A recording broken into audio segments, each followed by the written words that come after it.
Hi, I'm so glad you joined us today at Stories with Momo.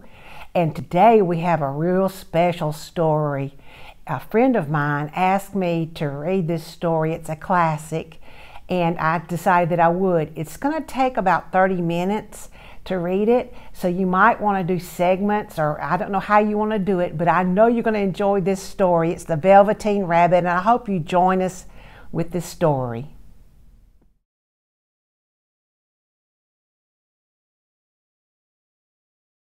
Welcome to Stories with Momo. I'm Momo, and I'm so glad that you're here with us today. Today our story is going to be a long one, but it's going to be a fun one. The name of it is The Velveteen Rabbit. It's by Marjorie Williams. It's illustrated by David Jorgensen, and it is a classic. So your parents and your grandparents all have heard this story. Get them to watch it and listen to it too. Once there was a Velveteen Rabbit, and in the beginning he was really splendid. He was fat and bunchy, just as a rabbit should be. His coat was brown and white and was very soft. He had real thread whiskers, and his ears were lined with pink satin. On Christmas morning, when he sat wedged in the top of the boy's stocking with a sprig of holly between his paws, the effect was charming. There he is.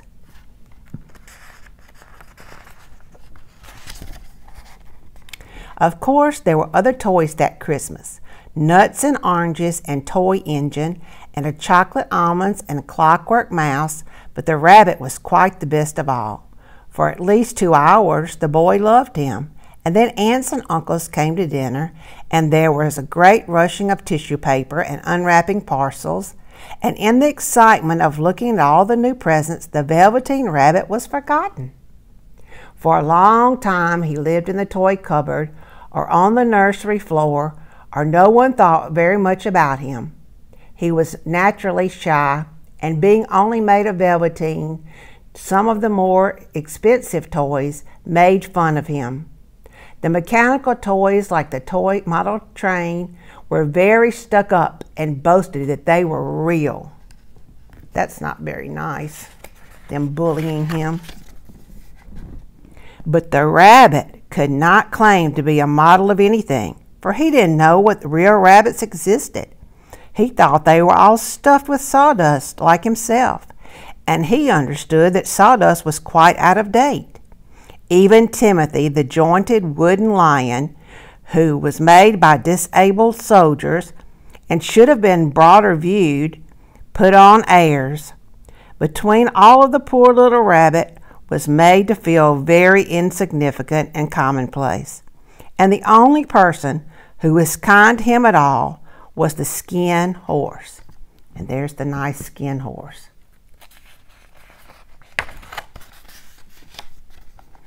The skin horse had lived longer in the nursery than any of the others. He was so old that his brown coat was bald in patches and showed the seams underneath, and most of the hairs in his tail had been pulled out to string bead necklaces. He was wise, for he had seen a long succession of mechanical toys arrive to boast and swagger, and by break their mainspring and pass away. He knew that there were only toys and would never turn into anything else. For nursery magic is very strange and wonderful, and only those playthings that are old and wise and experienced, like the skin horse, understand it all about it. "What is real?" asked the rabbit one day. "Does it mean having things that buzz inside you and a stick-out handle?" "Real isn't how you're made," said the skin horse.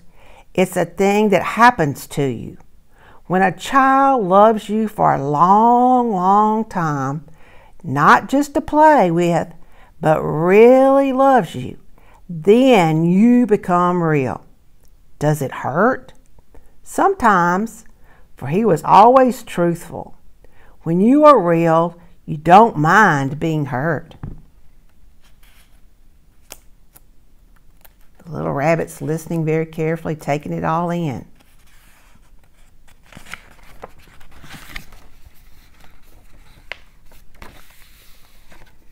Does it happen all at once, like a big wound up, or a bit by bit? It doesn't happen all at once. You become. It takes a long time. That's why it doesn't often happen to people who break easily or have sharp edges, or those who have kept you carefully kept. Generally, by the time you're real, most of your hair has been loved off, and your eyes drop out, and you get loose in the joints and very shabby.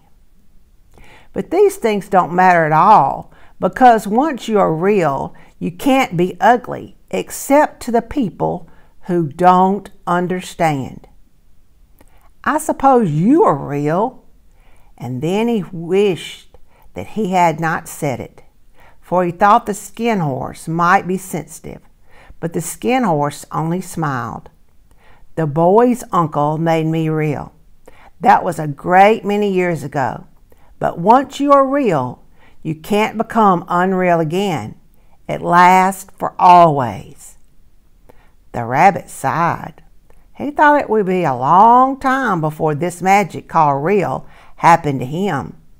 He longed to become real, to know what it felt like, and yet the idea of growing shabby and losing his eyes and whiskers was rather sad.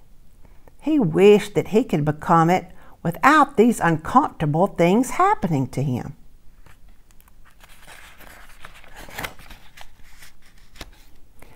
Then there was a person called Nana who ruled the nursery. Sometimes she took no notice of the playthings lying around, and sometimes for no reason whatever, she went swooping about like a great wind and hustled them away into the cupboards.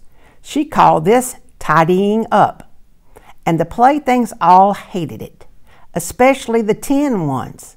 The rabbit didn't mind so much, for wherever he was thrown, he just came softly down. There he comes softly down. One evening, when the boy was going to bed, he couldn't find China Dog that slept with him. Nana was in a hurry, and it was too much trouble to hunt for China Dogs. And seeing that the toy cupboard door stood open, she made a swoop. "Here, take your old bunny. He'll sleep with you." That night, and for many nights after, the Velveteen Rabbit slept in the boy's bed. At first he found it rather uncomfortable, for the boy hugged him very tight, and sometimes he rolled over on him, and sometimes he pushed him far under the pillow that the rabbit could scarcely breathe.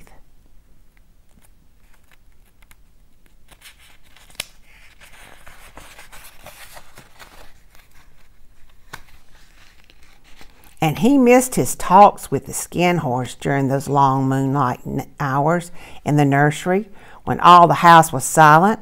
But very soon he grew to like it, for the boy used to talk to him and made nice tunnels for him under the bedclothes, and they had splendid games together in whispers. And when the boy dropped off to sleep, the rabbit would snuggle down close under his little warm chin and dream with the boy's hands clasped under close around him all night long. And so time went on, and the little rabbit was very happy. So happy that he never noticed how beautiful velveteen fur was getting shabbier and shabbier, and his tail was coming unsewn, and all the pink rubbed off his nose where the boy had kissed him. Spring came, and they had long days in the garden, for wherever the boy went, the rabbit went too.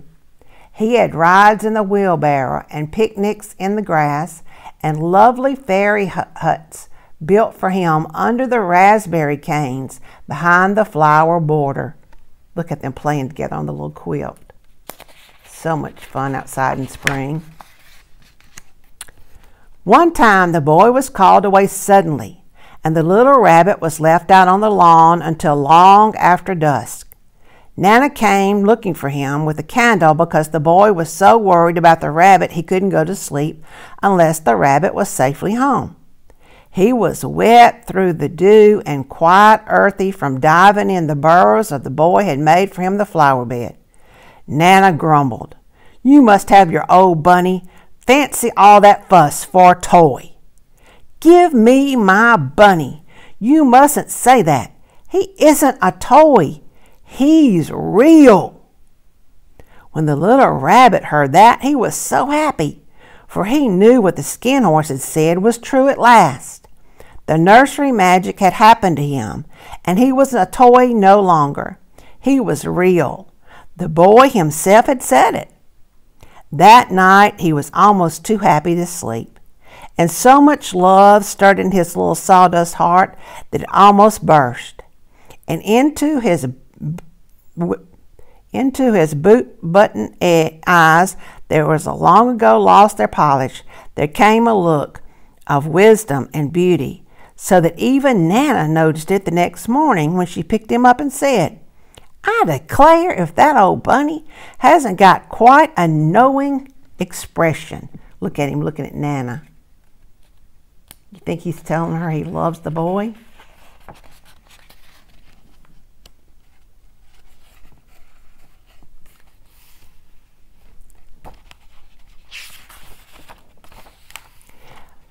That was a wonderful summer.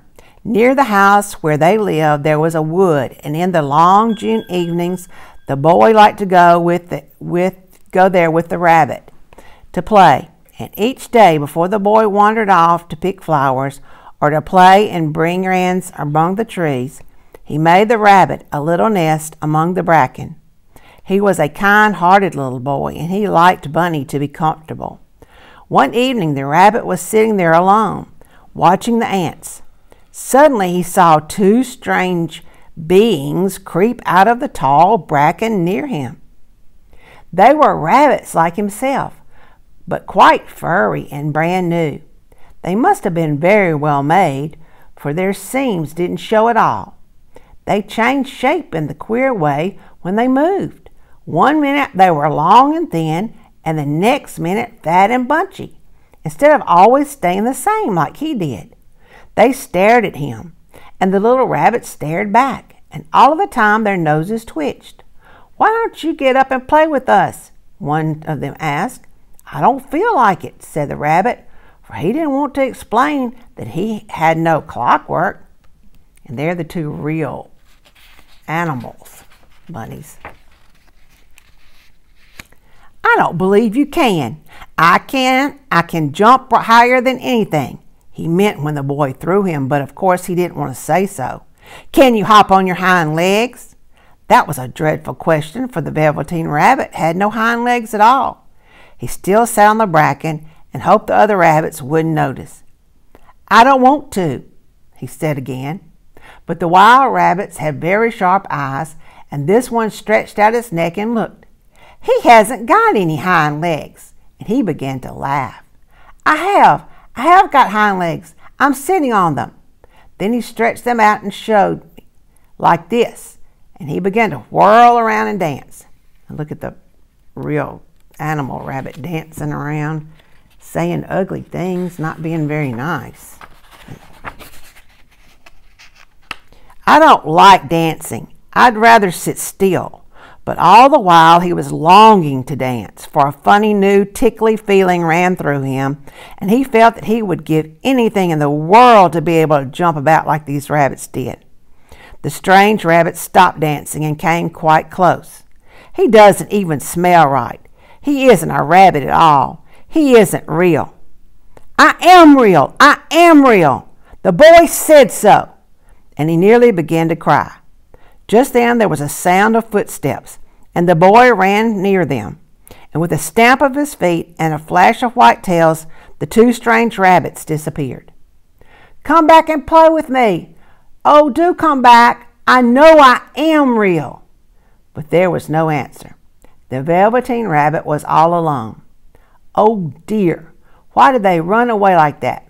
Why couldn't they stay and talk to me? For a long time he sat very still, watching the bracken and hoping they would come back. But they never returned, and presently the sun sank lower, and the little white moths fluttered out, and the boy came and carried him home.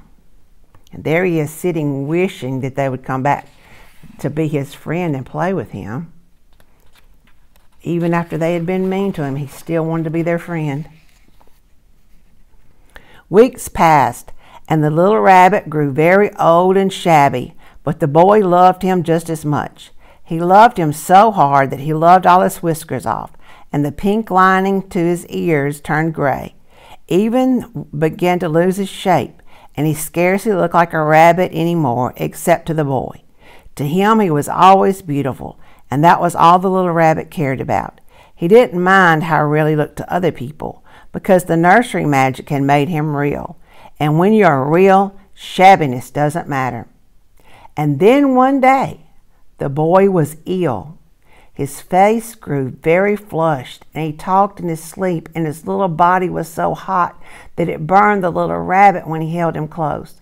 Strange people came and went in the nursery, and a light burned all night, and through it all the little Velveteen Rabbit sat and guarded and never stirred. It was a long, weary time for the boy, who was too ill to play, but he knew that the boy needed him. He stayed right there with the boy the whole time and never left him. And while the boy lay half asleep, the little rabbit crept up close to the pillow and whispered all sorts of delightful plans for when the boy would be well again. They would go out in the garden among the flowers and butterflies and play splendid games in the raspberry thicket, just the way they used to. At last the fever turned and the boy got better. He was able to sit up in the bed and look at pictures, while the little rabbit cuddled close at his side. And one day they let him get up and get dressed. They had carried the boy out on the balcony wrapped in a shawl. The little rabbit sat tangled up among the bedclothes, listening. The boy was going to the seaside tomorrow. Everything had been arranged, and now it only remained to carry out the doctor's orders. The room was to be disinfected, and all the books and toys that the boys had played with in the bed must be burnt. Oh no. They're going to burn all the toys. Hooray, thought the little bunny. Tomorrow we should go to the seashore. Just then Nana caught sight of him. How about this old bunny? That? Said the doctor.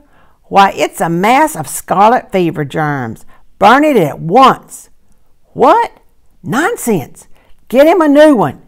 He mustn't have that one any more.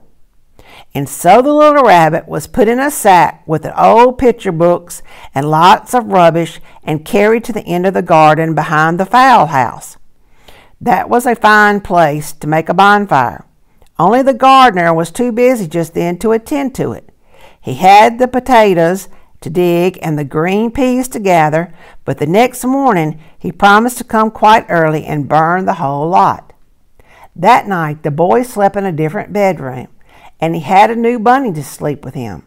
It was a splendid bunny, all white and plush with real glass eyes, but the boy was too excited to care very much about it. For tomorrow he was going to the seashore, and that in itself was such a wonderful thing that he couldn't think of nothing else. And while the boy was asleep, the little rabbit lay among the old picture books in the corner behind the fowl house, and he felt very lonely. Poor little rabbit, so lonely and scared because he doesn't know what his future is going to be.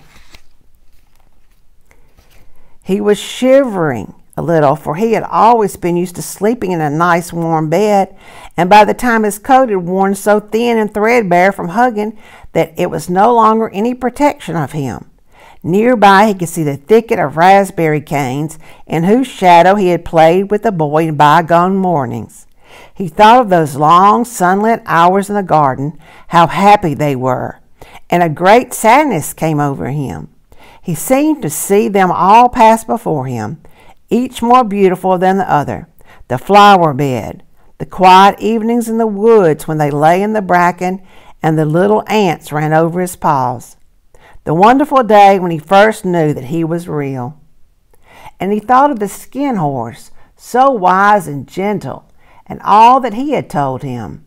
And a tear, a real tear, trickled down his little shabby velvet nose and fell to the ground. And then a wonderful thing happened. For where the tear had fallen grew a mysterious flower. Not at all like any other that grew in the garden. It was so beautiful that the little rabbit forgot to cry and just sat there watching it. Then suddenly the blossom opened and out stepped the loveliest fairy in the whole world. And there she's stepping out. She came close to the little rabbit and gathered him up in her arms and kissed him on his velveteen nose that was all damp from crying. "Little rabbit, don't you know who I am?"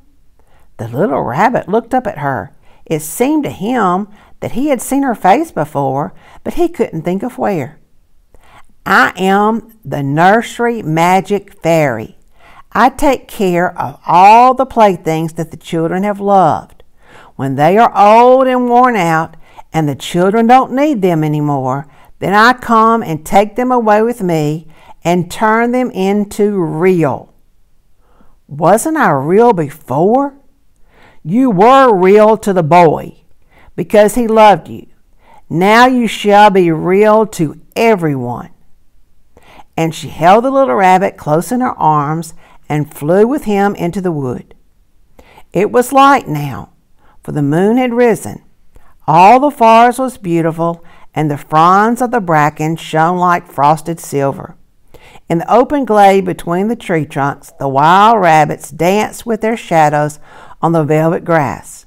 But when they saw the fairy, they all stopped dancing and stood around in a ring to stare at her. And there she is, flying off with the Velveteen Rabbit, taking him to be real so everyone can see him and enjoy him. "I've brought you a new playfellow.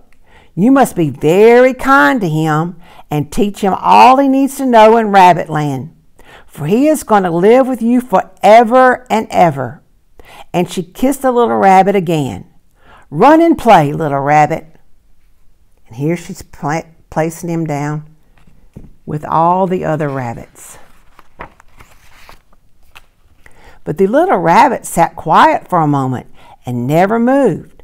For when he saw all the wild rabbits dancing around him, he remembered about his hind legs. And he didn't want them to see that he was made all one piece. He didn't know what the fairy kissed him the last time, that she had changed him altogether. And he might have sat there a long time, too shy to move, if just then something hadn't tickled his nose. And before he thought about what he was doing, he lifted his hind toe to scratch it. He actually had hind legs. Instead of dingy, velveteen, had brown fur, soft and shiny. His ears twitched by themselves, and his whiskers were so long that they brushed the grass. He gave one leap of joy using those hind legs, was so great that he went springing around the turf on them, jumping sideways and whirling around as the others did. He grew so excited that when at last he did stop to thank the fairy, she'd gone. He was a real rabbit at last, at home with all the other rabbits. He was happy. He was free. Autumn passed, and winter, and in the spring, while the boy was out playing in the wood, 2 rabbits crept out and peeped at him. One of them was brown all over, but the other had markings under his fur, about his little soft nose, and his round black eyes. There was something familiar. So the boy thought to himself, "Why, he looks just like my old bunny that was lost when I had scarlet fever." But he never knew that it really was his own bunny, come back to look at the child who had first helped him to be real. And that's the end of our story. There are some lessons in this story to learn. One, that it doesn't matter what you look like. It's what's in your heart that's most important. It's the love that you have there. And the second thing is that we all have tough times. We've all had difficult times. But we have hope. And we try to see the good. And we try to know that better times are going to come. The third thing is to believe in yourself and be real, be authentic. Strive to be the best that you can be and to be real and true in all that you do. Be true to yourself. Be happy in your own skin. The fourth one is never regret loving someone. Sometimes love does hurt, but love is worth it in the end. So love others and accept the love from others. And the last thing is never forget where you came from. Thank the people who helped you in the past to be who you are. Tell them thank you for loving you and supporting you and being your cheerleader. So the things I want you to learn from this story are to be you, be real, love others, and most of all, be grateful. Until we meet again, smile and be happy and have a great day. God bless.